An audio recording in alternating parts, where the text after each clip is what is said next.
As you all know that this course is basically ME113 Engineering Mechanics 1 Statics. So अगर हम broadly देखें तो ये वो पहला मैकेनिकल इंजीनियरिंग का कोर्स है, कोर कोर्स है जो कि आप लोग पढ़ रहे हैं। और स्टार्ट में इस कोर्स को रखने का मकसद क्या है? It is a very basic course for all mechanical engineers, and this course will form the basis of many other courses which you are going to study in subsequent semester. For example इस semester में जैसे आप ये statics पढ़ रहे हैं, next semester में आप डायनामिक्स पढ़ेंगे, इसी तरह mechanics of material 1, mechanics of material 2, machine design 1, machine design 2, mechanical vibrations, mechanics of machine. ये सारे के सारे कोर्सेज जो है उनकी बेस यही एक कोर्स है which is engineering mechanics 1 statics. इसीलिए इस कोर्स को हमने स्टार्ट में रखा है ताकि आप एट द वेरी स्टार्ट इस बेसिक कोर्स को कवर कर लें, जो कि आपके बाकी कोर्सेज में भी जो है वो हेल्प करेगा। Okay, so initially we are going to start with the introduction of this course. तो ये वाला जो हमारी स्लाइड्स हैं ये बेसिकली कोर्स की इंट्रोडक्शन है, हमारा स्टडी प्लान है। उसके बाद फिर हम आज का लेक्चर जो है वो स्टार्ट करेंगे। It is a 3 credit hour course. 3 credit hour से क्या मुराद है कि you are going to have 3 lectures per week throughout this semester. आपके पास 3 लेक्चर्स पर वीक का क्या मतलब है कि आपकी एक क्लास जो है वो 2 आवर्स की हुआ करेगी, जो कि हमारी आज की क्लास है।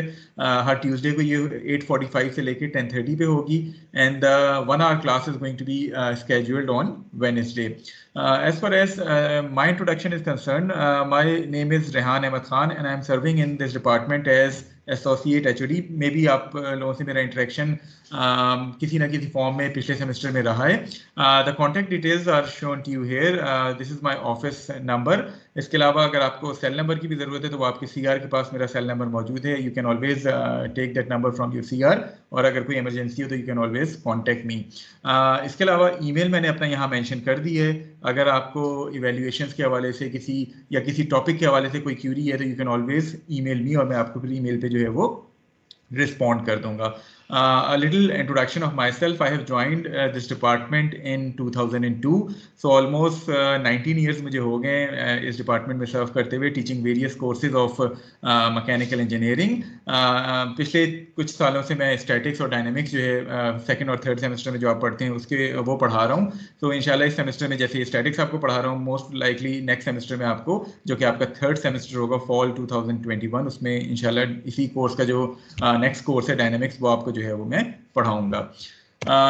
As far as the schedule of classes is concerned, since I am teaching all the 3 sections of 42 mechanical, so this is the schedule which is being shared with you. आपकी जहाँ तक क्लास का ताल्लुक है, so आपकी class जो है वो जिस तरह अभी मैंने कहा था 2 आवर क्लास जो है वो ट्यूसडे को होगी फ्रॉम 8:45 till 10:30 hours, और जो आपकी 1 आवर क्लास है that is scheduled on Wednesday from 8:45 till 9:35 hours. सो अगर टाइम टेबल में कोई चेंज नहीं आता तो थ्रू आउट द सेमेस्टर हम इसी स्केड्यूल को जो है वो फॉलो करेंगे। इसी तरह बाकी क्लासेस को मैं पढ़ा रहा हूँ 42 mechanical B as well as 42 mechanical C. इसके अलावा ये जो CRM6 लिखा हुआ है, for the time being at least for the first 2 weeks we are not going to consider it. However once we come back to face to face mode, तो आपकी classes जो है वो CRM6 में स्केड्यूल हुई हुई है। CRM6 कहाँ है वो आपको पता ही है, जो नए ब्लॉक्स बने हैं उसमें जो क्लासरूम नंबर 6 है that is being reserve for your statics class. तो जब फेस टू फेस मोड में सेकंड वीक के बाद इंशाल्लाह जब हम वापस आते हैं तो आपकी क्लासेस जो है वो CRM6 में जो है वो कंडक्ट होंगी, लेकिन for the first 2 weeks they are going to be conducted online. Okay, now these are the course learning outcomes. Course learning outcomes क्या होता है? As you all know that we are following the Washington Accord accredited curriculum, in which apart from obtaining or maintaining a certain GPA, you are also required to achieve certain outcomes for each and every course. उनको हम course learning outcome कहते हैं। Course learning outcome क्या है कि at the end of the course you are being tasked to achieve these outcomes, or you should be able to perform these outcomes at the end of this course. So आपकी course के outcomes जो है ये link होते हैं आपके मुख्तलिफ programme outcomes के साथ एंड सो ऑन। सो आपको मोस्ट लाइकली हर कोर्स के शुरू में कुछ ही आउटकम्स जो है वो बताए जाते हैं, हर इंस्ट्रक्टर आपको ये आउटकम्स जो है वो शेयर करता होगा। इसी तरह ये जो स्टैटिक्स का कोर्स है, these are the 3 course outcomes which are being matched with statics. The first outcome which is mentioned at serial number 1, इसको हम CLO1 भी कहते हैं. The first outcome is you must be, after the completion of this course, you should be able to comprehend the concept of resultant force and moment vectors in 2 and 3 dimensions. So आप जब ये course complete कर लेंगे तो you should be able to understand कि resultant force क्या होती है, किस तरह हम उसको कैलकुलेट करते हैं, मोमेंट क्या होती है, मोमेंट वेक्टर्स क्या होते हैं, 2 dimension as well as 3 dimension में आपको ये तमाम चीज़ें, ये वेक्टर्स जो है वो बनाने आने चाहिए. And this course learning outcome is being linked with your PLO1, जो कि पाकिस्तान इंजीनियरिंग काउंसिल का PLO1 है, इंजीनियरिंग नॉलेज का, उससे हमने इसको लिंक किया हुआ है. जहाँ तक ताल्लुक ये लेवल ऑफ लर्निंग का है तो इसके साथ C2 लिखा हुआ है. C से क्या मुराद है? It is cognitive, it belongs to cognitive domain, और लेवल ऑफ लर्निंग हमने इसका कॉग्निटिव का सेकंड लेवल जो है वो रखा हुआ है. The second course learning outcome or the second objective of this course is, after the completion of this course, all of you should be able to apply the laws of equilibrium to compute external forces and moments as well as internal forces and moments by using the free body diagram. So जब आप ये course complete कर लेंगे तो आपको equilibrium की equations, equilibrium की conditions apply करना आना चाहिए. इसके अलावा आप एक्सटर्नल रिएक्शन फोर्सेस और मोमेंट्स, इसी तरह इंटरनल रिएक्शन फोर्सेस और मोमेंट्स जो है वो कैलकुलेट कर सकते हैं, और साथ साथ आपको फ्री बॉडी डायग्राम भी बनानी आनी चाहिए. So this particular CLO is being mapped with the second program learning outcome of Pakistan Engineering Council, which is design development of solution. और जहाँ तक ताल्लुक इसकी लेवल ऑफ लर्निंग का, it again belongs to the cognitive level, और उसका level हमने cognitive का थर्ड लेवल जो है वो सेट किया हुआ है. The final outcome for this course is you should be able to apply the concepts of mechanics to solve problems that involve frictional forces.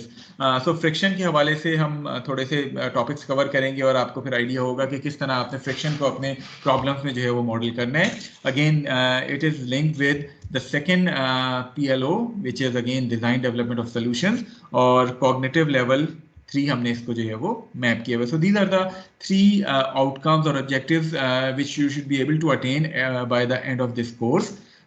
इसके अलावा अगर हम इनके कीवर्ड्स को देखें, क्योंकि आपके जो आउटकम्स बने हैं ये बेसिकली आपके टॉपिक्स या आपके सिलेबस को देखते हुए हमने बनाए हैं. तो इनके अगर हम कीवर्ड्स को देखें तो जो कीवर्ड यहाँ इन्वॉल्व हैं, the first thing is resultant force, कि आपको रिजल्टेंट फोर्स कैलकुलेट करनी आनी चाहिए. इसी तरह आपको मोमेंट वेक्टर्स कैलकुलेट करने आनी चाहिए, बोथ इन 2 and 3 डायमेंशंस. इसी तरह सेकंड है इक्विलिब्रियम के हवाले से, कि आपको इक्विलिब्रियम की कंडीशंस को अप्लाई करना आना चाहिए, और उन इक्विलिब्रियम की कंडीशंस को अप्लाई करते हुए you should be able to calculate external forces and moments as well as internal forces and moments by using the free body diagram. तो ये तमाम चीज़ें हम इस कोर्स में जो है वो कवर कर रहे होंगे. And finally the final keyword is friction, कि you should be able to include friction in various problems. और friction कितनी तरह की होती है, किस टाइप की friction कब आपको include करनी है, ये तमाम चीज़ें हम तफसील के साथ इस कोर्स में जो है वो डिस्कस करेंगे. and by the end of this course you should be able to achieve all these course learning outcomes. Okay, now coming to textbooks and reference books जो कि हम इस कोर्स में इस्तेमाल कर रहे होंगे. Now the complete course is going to be covered by a single textbook which is being shown to you here as Engineering Mechanics Statics by R.C. Hibbeler, and the edition which we are going to follow is 12th edition. So इस Hibbeler की book का हम 12th addition जो है वो follow कर रहे होंगे.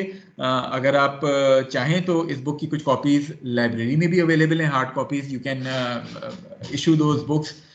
इसके अलावा अगर आप पिंडी इस्लामाबाद के रहने वाले हैं या जहाँ के भी रहने वाले हैं, आप किसी भी अच्छी इंजीनियरिंग की बुक शॉप पे जाएंगे तो you can get a copy of this book. Probably अगर 12th एडिशन आपको नहीं भी मिलता और 9th, 10th, 11th या इवन 13th एडिशन भी अब आ गए है, वो भी अवेलेबल है मार्केट में. सो आपको जो भी एडिशन मिलता है you try to purchase that addition.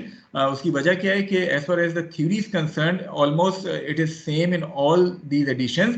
जो फ़र्क आता है वो ज़्यादा एग्जाम्पल्स या कुछ प्रॉब्लम्स में जो है वो फ़र्क आ सकता है, लेकिन जहाँ तक थ्योरी का ताल्लुक है तो इन तमाम एडिशंस में थ्योरी जो है वो ऑलमोस्ट आइडेंटिकल है. सो जो भी बुक आपको हार्ड फॉर्म में मिलती है, जो एडिशन भी आपको हार्ड फॉर्म में मिलता है, you can purchase that edition of engineering mechanics statics by R.C. Hibbeler.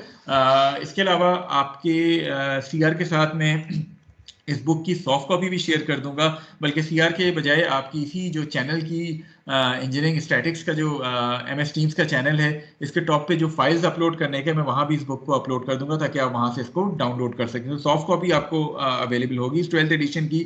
Hard copy अगर आपको 12th एडिशन मिल जाता है तो वेल एंड गुड, अगर 12th के अलावा कोई एडिशन मिलता है तो वो भी आप परचेज कर लें। परचेज इसलिए लाजमी कर लें बिकॉज ये जो बेसिक सब्जेक्ट्स आपके होते हैं, जैसे स्टैटिक्स हो गया, डायनामिक्स हो गया, थर्मो हो गया या फ्लूइड मैकेनिक्स हो गया, ये बुक्स आपको थ्रू आउट योर इंजीनियरिंग मुख्तलिफ कोर्सेज में इस्तेमाल करनी पड़ेगी एज अ रेफरेंस के तौर पे। तो कोशिश करें कि इन बेसिक सब्जेक्ट्स की जो बुक्स हैं वो आप परचेज कर लें rather than using the soft copy alone. तो कोशिश करें कि आपको स्टैटिक्स की बुक का जो भी एडिशन मिलता है, कोशिश करें 12th मिल जाए, अगर 12th नहीं मिलता 13th हो जाए या 11th हो जाए, कोई फर्क नहीं पड़ता, लेकिन कोई हार्ड फॉर्म में आप इस बुक को लाजमी परचेज कर लें because this book would help you in many other courses जो कि आपने इस मैकेनिकल इंजीनियरिंग में आगे जाके पढ़ने हैं। सो थ्रू आउट हमारी जितनी स्लाइड्स होंगी, हमारी जितनी टॉपिक्स कवर होंगे, वो इसी टेक्स्ट बुक से कवर होंगे which is RC Hibbeler 12th edition. इसके अलावा कुछ रेफरेंस बुक्स भी यहाँ मौजूद हैं जो मैंने यहाँ लिखी हुई हैं। इनको आप एज अ रेफरेंस के तौर पे अगर यूज़ करना चाहें तो आप कर सकते हैं। The first one is engineering mechanics by Kraige and Meriam, the second one is engineering mechanics by Beer and Johnston. Again library में कुछ कॉपीज इन रेफरेंस बुक्स की भी अवेलेबल हैं, नेट पे सॉफ्ट कॉपीज भी मौजूद हैं इन बुक्स की, लेकिन मेनली हम जो है वो बुक ये वाली इस्तेमाल करेंगे जो कि टेक्स्ट बुक होगी हमारी। Is it clear to all of you? कोई एक स्टूडेंट जवाब दे दे। Yes sir. बीच में जब भी आपको कोई क्वेश्चन करना हो ना, you are free to ask question, लेकिन एक एक करके क्वेश्चन करें, सारे इकट्ठा बोलना ना शुरू हो जाएं। सो जो भी क्वेश्चन आपने करना हो मुझे उसी वक्त आप रोक के उस स्लाइड पे जो है वो क्वेश्चंस कर सकते हैं, लेकिन जिस तरह मैंने कहा सारे इकट्ठे ना बोलना शुरू हो।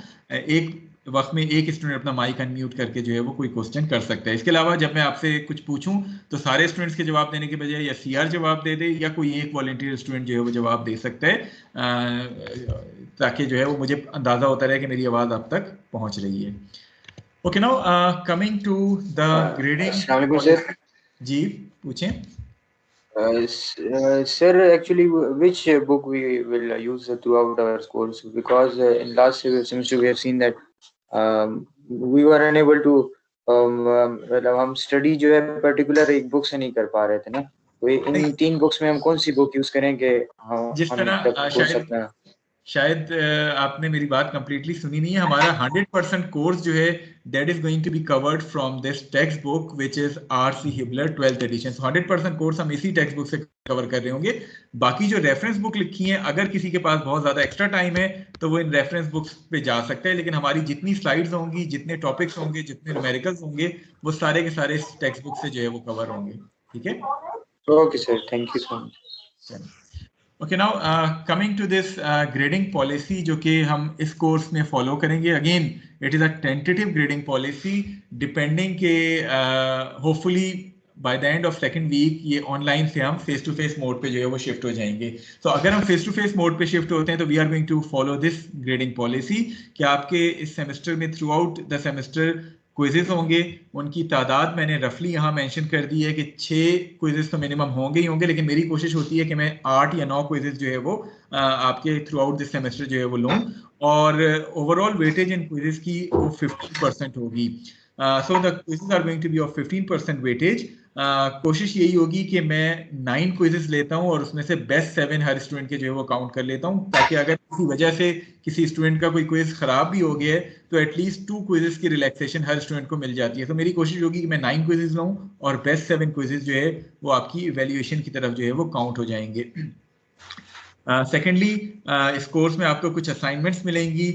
असाइनमेंट से क्या मुराद है कि हम जब चैप्टर्स को कंप्लीट कर रहे होंगे तो हो सकता है कुछ प्रॉब्लम्स आपको, हर चैप्टर के नहीं लेकिन कुछ स्पेसिफिक चैप्टर्स की कुछ प्रॉब्लम्स आपको एज असाइनमेंट के तौर पे दिए जाएं। टोटल 2 to 4 असाइनमेंट्स आपको दी जाएंगी and the overall weightage of these assignments are going to be 5%। इसके अलावा आपके 2 सेशनल एग्जाम्स होंगे या जिनको हम OSTs भी कहते हैं, 1 hour test. So you are going to have 2 OSTs. The first one is going to be in 6th week of the semester and the second one is going to be in the 12th week of the semester. The overall weightage of these OSTs is going to be 30%. That is 15% each. आपके जो दोनों sessional exams होंगे वो 15% के होंगे अगर hopefully face to face mode में हम वापस आते हैं और ये सेशनल एग्जाम्स होते हैं। At the end of this semester, you are going to have one comprehensive final exam, और वो final exam जो है that is going to be of 50% weightage. So overall final exam आपका 50% का है और बाकी आपकी progressive assessments जो है वो 50% की होंगी, जिसमें 30% सेशनल, 15% क्विजेज और 5% आपकी असाइनमेंट्स होंगी. जनरली जब हम फेस टू फेस मोड में आते हैं तो जो क्विजेज होते हैं मेरे वो ज़्यादातर सरप्राइज क्विजेज होते हैं. सरप्राइज क्विज से क्या मुराद है कि हमने एक टॉपिक ख़त्म किया इस हफ्ते की क्लास में, तो मोस्ट लाइकली अगले हफ्ते की क्लास में हम उससे क्विज एक्सपेक्ट कर सकते हैं. लेकिन अगर वो डीएल मोड में ही चला तो फिर प्रॉब्ली सरप्राइज के बजाय आपके अनाउंस क्विजेज होंगे. लेकिन बहरहाल जिस तरह भी आपके क्विजेज हुए, कोशिश होगी कि 9 क्विजेज हम पूरा करें और उसमें से बेस्ट 7 क्विजेज हम इवैल्यूएशन की तरफ जो है वो काउंट करें. सो ग्रेडिंग पॉलिसी के हवाले से अगर आप कुछ पूछना चाहते हैं कोई स्टूडेंट तो आप पूछ सकते हैं. No, sir. Okay, so after grading policy, let us move to the details of syllabus जो कि हम इस कोर्स में कवर कर रहे होंगे. आज का हम लेक्चर, आज के जो भी अभी लेक्चर चल रहे हैं, इसमें इंट्रोडक्शन के बाद we are going to start with chapter number 1, that is general principles of mechanics. ये जस्ट मैकेनिक्स का इंट्रोडक्शन है कि मैकेनिक्स क्या होती है, कितनी तरह की होती है. सो आज हम इस जनरल प्रिंसिपल्स ऑफ मैकेनिक्स को कवर करेंगे. उसके बाद हम थोड़ा सा ब्रेक कर लेंगे, अराउंड 9:35 के अराउंड हम थोड़ी सी ब्रेक करेंगे.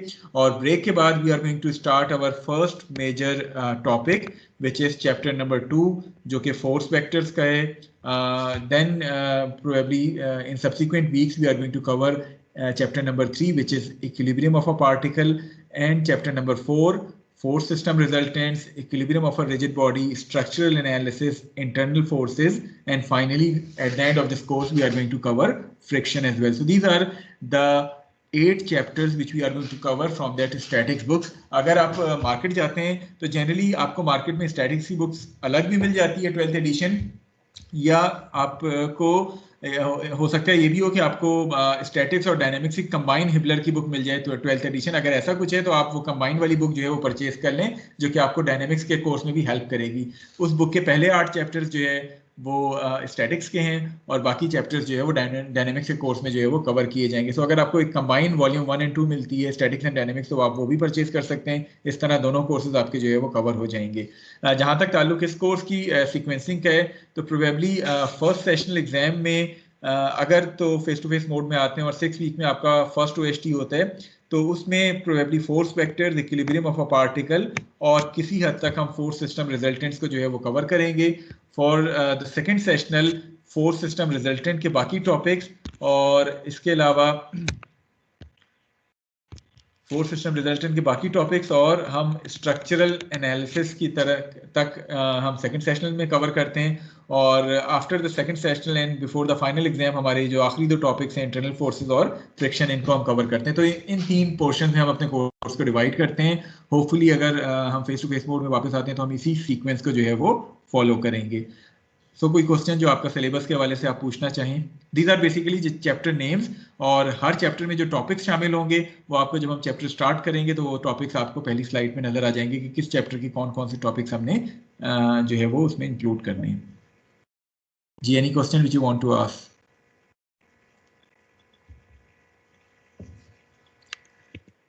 Okay, so let us start with the very first chapter. Let me share the slides with you once again.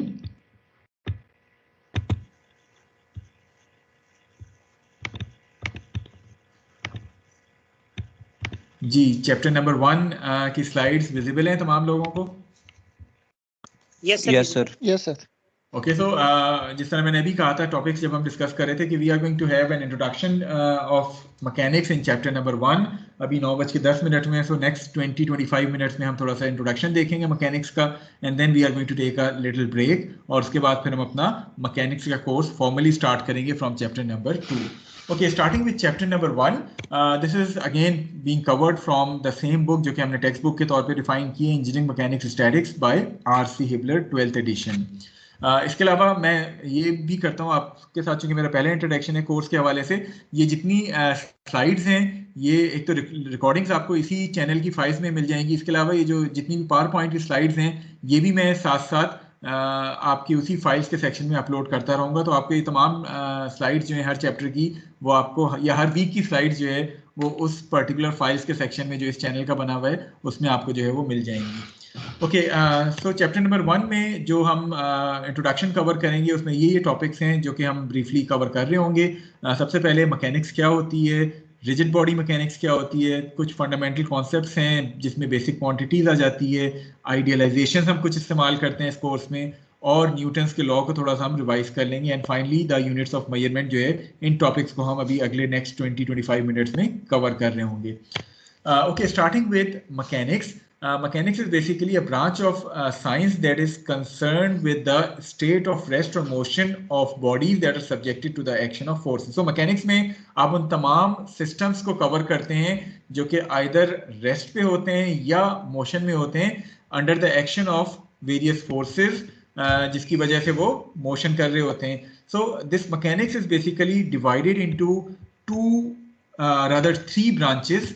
The first one is rigid body mechanics, the second one is deformable body mechanics, and the third one is fluid mechanics. So broadly speaking, ये जो mechanics है ये हम 3 मुख्तलिफ हिस्सों में divide कर सकते हैं इस mechanics को. पहली जो टाइप है या पहली जो कैटेगरी है इसको हम rigid body mechanics के तौर पे आइडेंटिफाई करते हैं. आपके जो सब्जेक्ट्स हैं mechanics, जिसको हम अभी इस सेमेस्टर में स्टार्ट कर रहे हैं, स्टैटिक्स एज वेल एज जो नेक्स्ट सेमेस्टर में हमने पढ़ना है डायनामिक्स, ये दोनों इस रिजिड बॉडी मैकेनिक्स से रेलिवेंट हैं. So the first type of mechanics is rigid body mechanics, जिससे रेलिवेंट ये 2 कोर्सेज आप पढ़ेंगे. वन इज स्टैटिक्स जो कि अभी हम इस सेमेस्टर में पढ़ रहे हैं, the second one is dynamics जो कि हम नेक्स्ट सेमेस्टर में पढ़ेंगे. रिजिड बॉडी मैकेनिक्स जो है it is basically a prerequisite to deformable body mechanics as well as fluid mechanics. So आप rigid body mechanics जब पढ़ लेंगे उसके बाद फिर आपकी deformable body mechanics और fluid mechanics आएगी. उसकी वजह क्या है कि ये rigid prereq के तौर पे इस्तेमाल किए जाते हैं in the other 2 branches of mechanics. deformable body mechanics की अगर हम बात करें तो आपके जो कोर्सेज हैं mechanics of material 1 as well as mechanics of material 2, they are basically concerned with this deformable body mechanics. अब ये क्या होती है ये अभी अगली स्लाइड्स में आ जाएगा कि rigid body mechanics क्या है और deformable body mechanics क्या है. लेकिन आपके मेजर कोर्सेज जो deformable body mechanics के आप पढ़ते हैं, that is MOM 1 and MOM 2, जो कि probably आप 4th और 5th सेमेस्टर में जो है वो पढ़ रहे होंगे. Then the third type of mechanics is fluid mechanics, कि आप फ्लूइड्स के ऊपर जब मैकेनिक्स के कॉन्सेप्ट इस्तेमाल करते हैं तो that type of mechanics is termed as fluid mechanics. Again आपके जो कोर्सेज FM1 यानी फ्लूइड मैकेनिक्स 1, फ्लूइड मैकेनिक्स 2, इसके अलावा किसी हद तक थर्मो 1, थर्मो 2 जो आप पढ़ेंगे वो तमाम आपके फ्लूइड मैकेनिक्स से रेलिवेंट कोर्सेज हैं जो कि आप अगेन 3rd, 4th और 5th सेमेस्टर में जो है वो कवर कर रहे होंगे. So these are the 3 branches of mechanics. Rigid, जिस तरह मैंने कहा, rigid body mechanics is a basic requirement for the study of mechanics of deformable bodies and mechanics of solids. Rigid body mechanics is essential for the design and analysis of many types of structural members, mechanical components, etc. etc. आपकी जो design की requirement है उसका जो basic course है वो भी यही रिजिड बॉडी मैकेनिक्स ही है, जिसको आप अपनी डिज़ाइन के मुख्तलिफ कोर्सेज में भी जो है वो इस्तेमाल कर रहे होंगे. Okay, now coming to this rigid body mechanics. Rigid body mechanics is basically divided into 2 sub branches.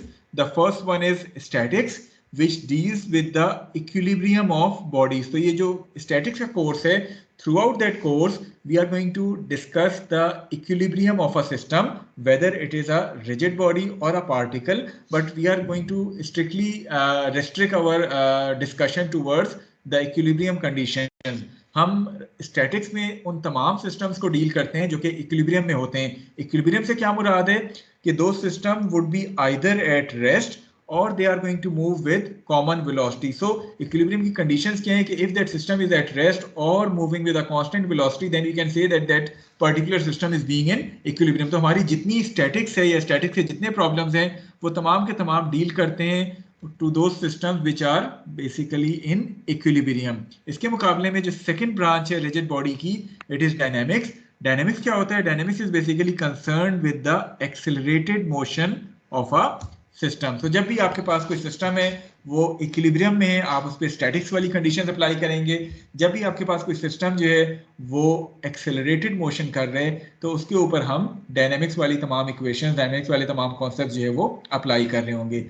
Statics को हम as a special case of dynamics भी consider कर सकते हैं, in which the system which you are considering is basically moving with zero acceleration. In constant velocity से move करे तो इसकी acceleration zero हो जाएगी. So statics can be considered as a special case of dynamics in which the system which you are considering is basically moving with a zero acceleration. So I hope कि statics और dynamics का difference हर एक को समझ आ गया है. Yes, sir. Okay. Okay, now coming to some fundamental concepts which we would be using throughout this course of statics as well as subsequent course of dynamics as well. सबसे पहले हम कुछ बेसिक क्वांटिटीज की बात करते हैं. जो basic quantities आप इस कोर्स में इनकाउंटर करेंगे, the first one is length. Length क्या है? It is used to locate the position of a point और body in space and thereby describe the size of that physical system. कि जो भी हम सिस्टम कंसिडर कर रहे हैं उसके साइज को डिफाइन करने के लिए हम लेंथ के मदद से उसके साइज को जो है वो डिफाइन कर सकते हैं. जो सेकंड बेसिक क्वांटिटी आपको यहाँ मुख्तलिफ उस न्यूमेरिकल्स में नजर आएगी, that is the time. Time हम क्या कहते हैं? Time is basically considered as a succession of events. And the third basic quantity which you may encounter here is the mass, which is a measure of quality of matter and is used to compare the action of one body with that of another. Moreover, mass provides a measure of resistance of matter to the change in velocity. तो ये तीन आपकी basic quantities हैं, length, time and mass, जो कि आपको मुख्तलिफ mechanics के कोर्सेज में खास तौर पे जो है वो मुख्तलिफ कोर्सेज में आपको इस्तेमाल करनी पड़ेगी. Length, time as well as mass. So these are the three basic quantities. Moreover, there is a fourth basic quantity as well, which you are going to encounter in various subjects of mechanics. It is the force.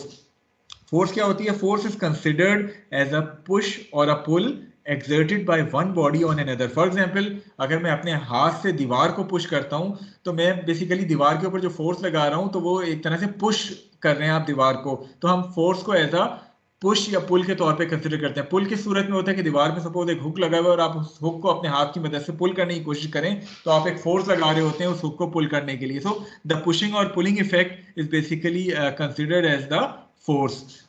Force जो है it is completely characterized by its magnitude as well as its direction. अगर हम force को completely define करना चाहते हैं तो हमें उसके लिए उसका मैग्नीट्यूड भी चाहिए, हमें उसका डायरेक्शन भी चाहिए, as well as the point of application कि किस पॉइंट पे आप उस फोर्स को अप्लाई कर रहे हैं. So these are the four basic quantities जिसको हम गाहे बगाहे इस कोर्स में जो है वो इस्तेमाल कर रहे होंगे. Length, time, mass as well as force.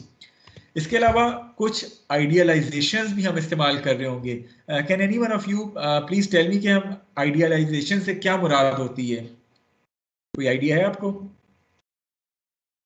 Sir दो सिचुएशन जहाँ पे हम कुछ फैक्टर्स को इग्नोर करते हैं where we consider they don't play an effect.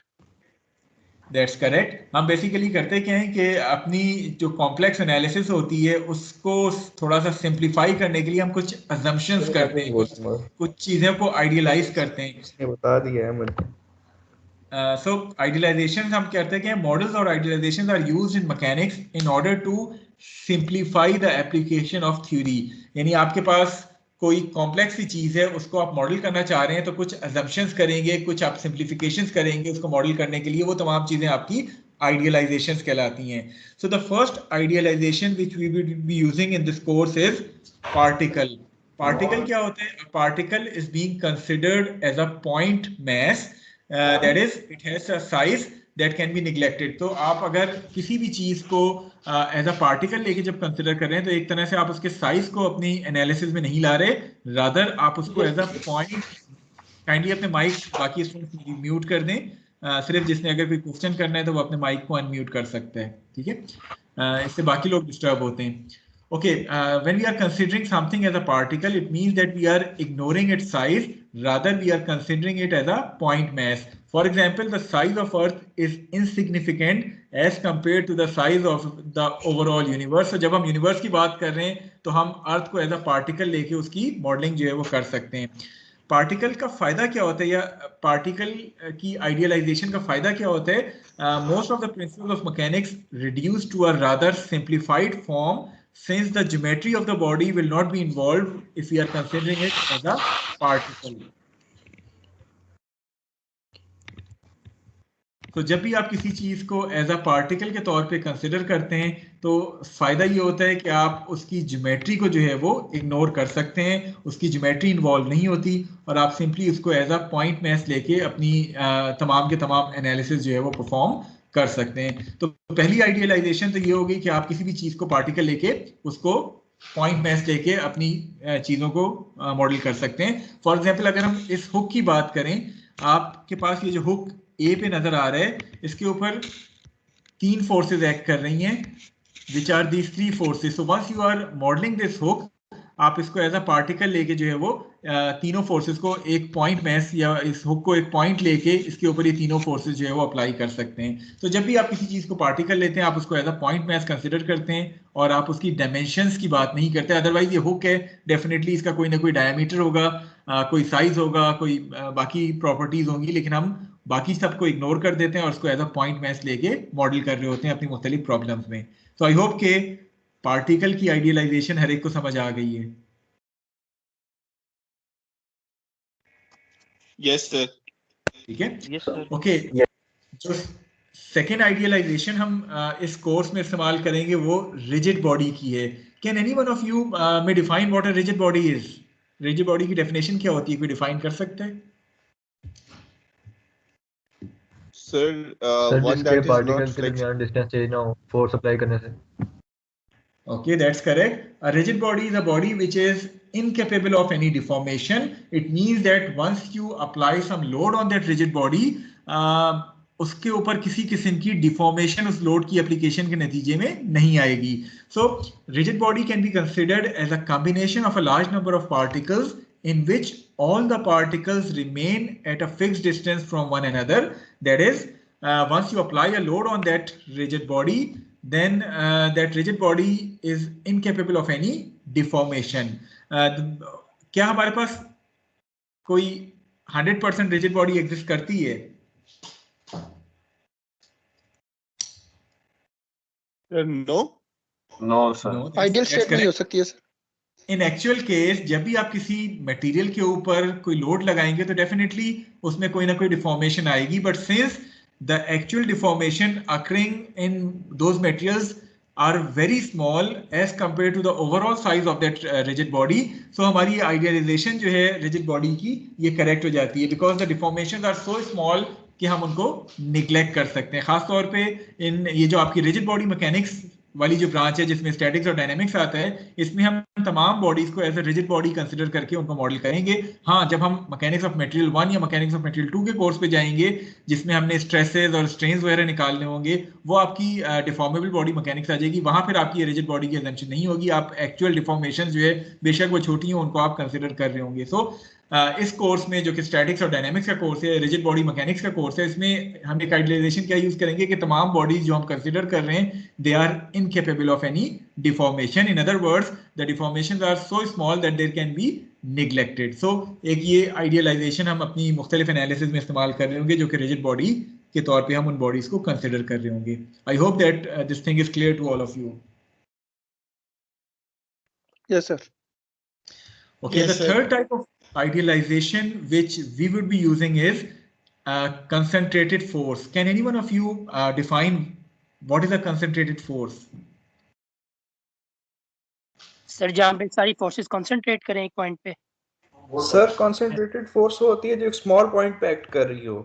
That's correct. The first definition से बेहतर है सेकंड डेफिनेशन ये स्टूडेंट ने बताई है कि जब हम किसी फोर्स को ये अज्यूम करें कि it is acting at a single point, then we can say that force is being concentrated at that particular point. In actual case sir resultant of force. नहीं, रिजल्टेंट ऑफ फोर्स की बात हम नहीं कर रहे, हम थोड़ा सा मेरी बात सर गौर से रिजल्टेंट सुनिए। मतलब सब फोर्सेस का जो एक ही इफेक्ट पड़ता है। थोड़ा सा गौर से सुन लें। मैं कहता हूं कि आपके पास एक वॉल है और आप अपने थंब से उस वॉल के ऊपर एक फोर्स अप्लाई कर रहे हैं, ठीक है। अब जब आप थंब से उस वॉल के ऊपर फोर्स अप्लाई कर रहे हैं तो क्या ये आप पॉइंट पे अप्लाई कर रहे होंगे या किसी एरिया पे अप्लाई कर रहे होंगे?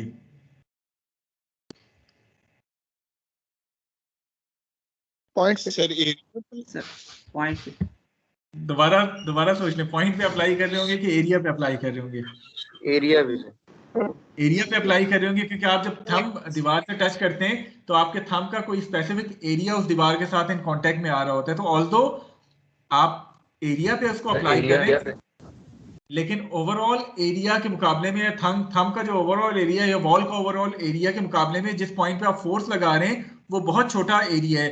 तो आप उसको एज अ पॉइंट के तौर पे कंसिडर करके उसको कंसंट्रेटेड फोर्स के तौर पे मॉडल कर सकते हैं। तो कंसंट्रेटेड फोर्स क्या होता है? It represents the effect of loading which is assumed to act at a single point. Although in general आपके पास पॉइंट पे कोई फोर्स नहीं आ रही होती, हमेशा एरिया पे ही अप्लाई हो रही है, लेकिन वो एरिया इतना छोटा एरिया होता है as compare to the overall area of that body कि आप उसको एज अ पॉइंट मैस या कंसंट्रेटेड फोर्स के तौर पे जो है वो अज्यूम कर सकते हैं। Is this definition clear to all of you?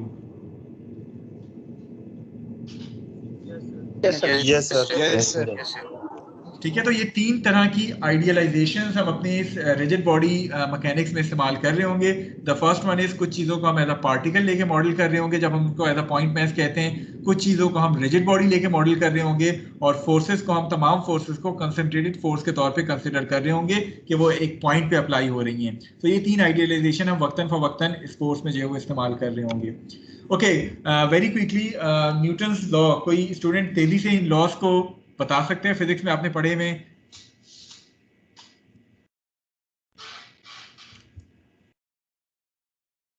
Anyone volunteer student? Although यहाँ स्लाइड पे भी लिखे हुए, लेकिन जल्दी से आसान अल्फाज में समझा सके क्लास को।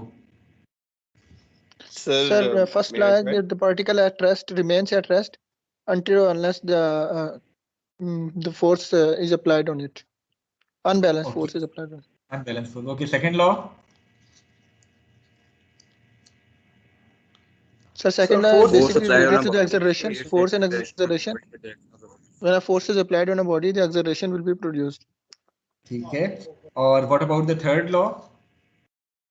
Sir, it is So basically states that related to reaction the has a action and reaction. reaction forces. Okay, so I hope कि physics में आपने पढ़े हैं। Quickly हम इनको revise कर लेते हैं। The first law says that a particle originally at rest or moving with constant velocity in a straight line will remain in that position until it is being acted upon by an unbalanced force. So if that particle is acted upon by an unbalanced force, then as a result of that unbalanced force, the particle is going to move in the direction of that unbalanced force with some acceleration. So these are the first and second law. Third law क्या कहता है? The mutual forces of action and reaction between two particles are equal, opposite and collinear. तो आपकी जितनी statics है या ये जो कोर्स है स्टैटिक्स का जो अभी आप पढ़ रहे हैं, चूंकि इक्विलिब्रियम वाली कंडीशंस को डील करता है, so all the statics is based on these two laws which are the first and third law. आपकी जितनी डायनामिक्स है जिसमें हम एक्सेलरेटेड मोशन की बात कर रहे होते हैं, so all the concepts of dynamics are based on the second law.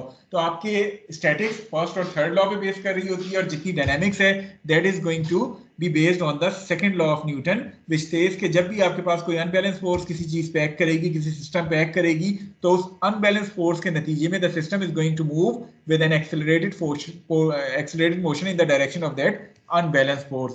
तो आपकी स्टैटिक्स में हम फर्स्ट और थर्ड लॉ को वक्तन फवक्तन इस्तेमाल कर रहे होंगे, जबकि डायनामिक्स जो है वो आपकी सेकंड लॉ के ऊपर बेस कर रही होती है। द फाइनल स्लाइड, उसके बाद हम थोड़ा सा ब्रेक कर लेंगे। सर आपकी आवाज जी आवाज आ रही है? Yes, sir. सही बात है।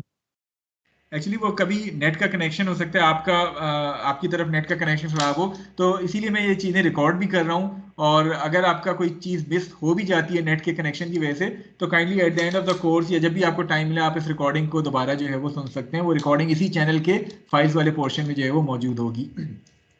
Okay, final slide which is related to the units of measurement, कि कौन से units हम इस कोर्स में जो है वो इस्तेमाल कर रहे होंगे। Now there are two basic systems of units जो कि हम इस्तेमाल करेंगे। The first one is the SI system of units, जिसको हम सिस्टम इंटरनेशनल सिस्टम भी कहते हैं। The second one is FPS system, या इसको हम ब्रिटिश सिस्टम भी कहते हैं। इनको हम इस्तेमाल कर रहे होंगे। Now first of all, when we are considering the SI system, the unit of the three basic quantities जो कि हमने पढ़े थे, length, time and mass, the units are meter, second and KG respectively. So जब जब length की बात होगी हम मीटर को इस्तेमाल कर रहे होंगे as a system of unit, जब जब टाइम की बात होगी तो हम सेकेंड को एज अ यूनिट के तौर पे इस्तेमाल कर रहे होंगे, और जब जब मैथ की बात होगी तो we are going to use kg as our basic unit if we are considering SI system. Force की जब हम बात करते हैं तो force is being defined as F equal to ma। Mass जिस तरह अभी हमने कहा उसकी यूनिट्स केजी हैं, एक्सेलरेशन की units metre per second square होते हैं। तो फोर्स की जब बात होगी तो हम न्यूटन इस्तेमाल कर रहे होंगे एज अ बेसिक यूनिट के तौर पे, which is basically equal to kg metre per second square. So जब जब एसआई सिस्टम की बात होगी तो these are the 4 units, mass के लिए केजी, लेंथ के लिए मीटर, टाइम के लिए सेकंड और फोर्स के लिए न्यूटन। हम इन 4 यूनिट्स को जो है वो इस्तेमाल कर रहे होंगे। इसके मुकाबले में जब ब्रिटिश यूनिट्स की बात होगी या एफपीएस सिस्टम की बात होगी तो उसमें लेंथ का यूनिट जो है वो फुट है, टाइम का यूनिट वही है जो कि सेकंड है, फोर्स का यूनिट जो है वो पाउंड आता है। सो पाउंड जब भी डिफाइन होगा तो बेसिकली हम फोर्स की बात कर रहे होंगे और पाउंड फोर्स की बात कर रहे होंगे यूनिट के तौर पे। अब अगर फोर्स का यूनिट पाउंड है तो F इक्वल टू ma से मैस का यूनिट क्या हो जाता है, it is basically force over acceleration. तो फोर्स जिस तरह भी आपने बताया पाउंड, एक्सेलरेशन आपके पास फीट पर सेकेंड स्क्वायर हो जाता है। सो बेसिकली आपके पास जो मैस का यूनिट आता है it is pound second square per foot, जिसको हम स्लग के तौर पे भी जो है वो डिफाइन करते हैं। So 1 slug is basically equal to 1 pound second square per foot. तो ये 2 डिफरेंट सेट ऑफ यूनिट्स हम यूज कर रहे होंगे अपने इस कोर्स में, लेकिन कहीं भी आपको ये नहीं कहा जाएगा कि एक सेट ऑफ यूनिट से दूसरे सेट ऑफ यूनिट में कन्वर्जन करें। इफ द क्वेश्चन और the problem is given to you in SI units, आपने उसका सोल्यूशन भी एसआई यूनिट्स में करके आंसर एसआई यूनिट्स में ही निकालना है। हाउएवर इफ द प्रॉब्लम और numerical is being given to you in FPS units, आपने उसका सोल्यूशन भी एफपीएस यूनिट्स में करके आंसर भी एफपीएस यूनिट्स में ही निकालना है। कहीं आपको ये नहीं कहा जाएगा इस कोर्स में कि एफपीएस वाली चीजों को कन्वर्ट करें एसआई में, या आपको कोई ऐसा क्वेश्चन दे दिया जाए जिसमें कुछ यूनिट एसआई में हो कुछ एफपीएस में। ऐसा नहीं होगा, ये सारे के सारे एसआई में होंगे या सारे के सारे एफपीएस में होंगे और आपने सोल्यूशन भी उसी रेलेवेंट सेट ऑफ यूनिट्स में जो है वो परफॉर्म करना है। Is this thing clear to all of you? Yes, sir. Yes, sir. Okay, so अभी मेरी घड़ी के हिसाब से it is 9:33। Let us take a break of 10 minutes. 10 minute के बाद हम 9:43 पे अपना मेजर जो पहला चैप्टर है, चैप्टर नंबर 2 इस कोर्स का, उसको स्टार्ट करेंगे। मीनवाइल मैं सिर्फ रिकॉर्डिंग स्टॉप कर देता हूँ और अपना माइक म्यूट कर लेता हूँ। क्लास जो है वो जारी रहेगी टीम मीटिंग पे, और 9:43 पे दोबारा हम वापस आ जाएंगे, यानी मीटिंग कंटिन्यू रहेगी, उसको मैं स्टॉप नहीं करूंगा, सिर्फ और सिर्फ रिकॉर्डिंग में स्टॉप कर देता हूं और साथ साथ अपना माइक म्यूट कर देता हूं। आप भी 10 मिनट की ब्रेक कर लें, इंशाल्लाह 9:43 पे हम क्लास को रीस्टार्ट करेंगे। ठीक है।